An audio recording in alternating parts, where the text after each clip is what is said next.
Assalamualaikum warahmatullahi wabarakatuh. Sahabat beriman, sebelum kita masuk ke kisahnya, jangan lupa like dan subscribe. Pada masa kegelapan yang melanda dunia Islam, di tengah gejolak perang salib, lahirlah seorang pahlawan yang ditakdirkan untuk mengubah jalannya sejarah, Yusuf bin Ayub, yang kelak dikenal sebagai Salahuddin al-Ayyubi. Yusuf dilahirkan pada tahun 1137 Masehi di Tikrit, Irak, dari keluarga Kurdi yang salih dan terpandang. Ayahnya, Najmuddin Ayub, adalah seorang gubernur dan komandan militer yang berbakti kepada Imaduddin Zengi, seorang pemimpin Muslim yang gigih melawan pasukan salib. Sejak kecil, Yusuf telah menunjukkan tanda-tanda kecerdasan, keberanian, dan kesalehan yang luar biasa. Pendidikan Yusuf sangatlah komprehensif. Ia belajar ilmu agama, sastra, sejarah, strategi militer, dan bahkan memanah dan menunggangi kuda. Salah satu guru terpentingnya adalah pamannya, Syirkuh, seorang jenderal yang gagah berani dan setia. Di bawah bimbingan Syirkuh, Yusuf mengasah keterampilan militernya dan mempelajari seni perang. Puncak kepahlawanan Salahuddin adalah pembebasan Yerusalem. Setelah lebih dari 80 tahun berada di bawah kekuasaan pasukan salib, Yerusalem telah menjadi simbol penderitaan umat Islam. Pada tahun 1187 Masehi, setelah kemenangan gemilang dalam pertempuran Hattin, Salahuddin mengepung Yerusalem. Setelah pengepungan yang singkat, kota suci itu menyerah. Salahuddin memasuki Yerusalem dengan penuh kerendahan hati dan kebijaksanaan. Berbeda dengan kekejaman pasukan salib saat merebut kota itu, Salahuddin memberikan amnesti kepada penduduk Kristen dan Yahudi, mengizinkan mereka untuk tinggal atau pergi dengan aman.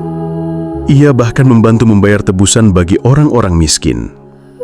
Tindakannya ini menunjukkan kemuliaan Islam dan menjadikannya dihormati bahkan oleh musuh-musuhnya.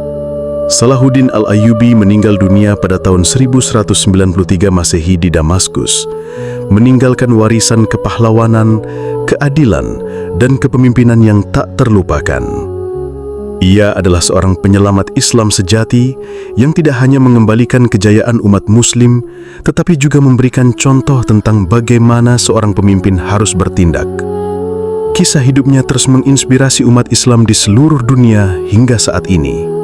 Selain kehebatannya di medan perang, Salahuddin juga seorang diplomat ulung. Ia menyadari pentingnya aliansi dan kadang-kadang mampu menenangkan perselisihan di antara para penguasa Muslim lainnya melalui negosiasi daripada konfrontasi. Ia juga terlibat dalam korespondensi dengan para pemimpin salib, menunjukkan pemahamannya yang mendalam tentang politik internasional pada masanya. Salahuddin memiliki wawasan jauh ke depan mengenai pentingnya pendidikan dan ilmu pengetahuan. Ia mendukung para ulama, cendekiawan, dan seniman.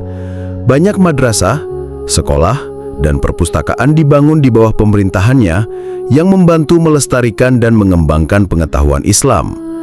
Ia percaya bahwa kekuatan sejati suatu bangsa tidak hanya terletak pada militernya, tetapi juga pada kecerdasan dan spiritualitas rakyatnya. Meskipun Salahuddin al-Ayyubi adalah seorang panglima perang yang ulung, kisahnya bukan hanya tentang pertempuran dan penaklukan. Ia adalah seorang pemimpin spiritual, seorang pembaharu sosial, dan seorang visioner yang melihat pentingnya persatuan umat Islam di tengah ancaman eksternal yang besar. Strategi unifikasi umat Islam. Salahuddin menyadari bahwa kelemahan terbesar umat Islam pada masanya adalah perpecahan internal. Berbagai dinasti dan pemimpin Muslim seringkali saling bersaing dan berperang, sementara pasukan salib terus menguat dan menancapkan pengaruhnya di Tanah Suci.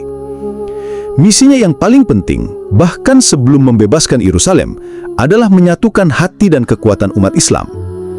Ia melakukannya dengan kombinasi diplomasi yang cerdas, kekuatan militer yang terukur, dan yang terpenting, dengan memenangkan hati rakyat dan para pemimpin melalui karisma, keadilan, dan kesalehannya.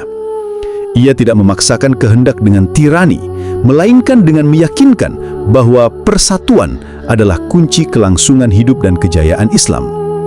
Ia membangun jaringan ulama dan cendekiawan yang menyebarkan gagasan persatuan dan jihad dalam makna perjuangan suci melawan agresi salib.